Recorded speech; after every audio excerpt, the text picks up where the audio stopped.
Isang suspect sa panloloob o pagnanakaw sa bayan ng General Luna ang naaresto ng mga kapulisan sa kanilang sinagawang checkpoint at dragnet operations ng alas 6:20 ng gabi noong Mayo 29 sa Barangay Santa Rosa, Mulanay, Quezon.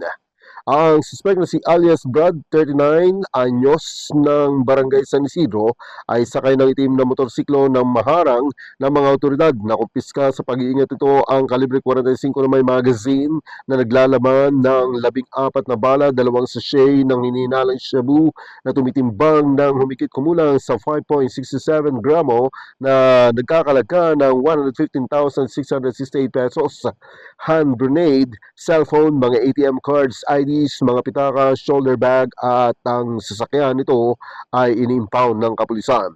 Samantalang naaresto naman ng Chaong Municipal Police Station personnel ang isang suspect sa paglabag sa Comprehensive Firearms and Ammunition Regulation Act sa pagpapatupad ng search warrant sa Sitio Ibaba, Barangay San Isidro, Chaong, Quezon ng madaling araw ng Mayo 30. Kinilala ang suspect na si alias Ilo ng nasabing lugar.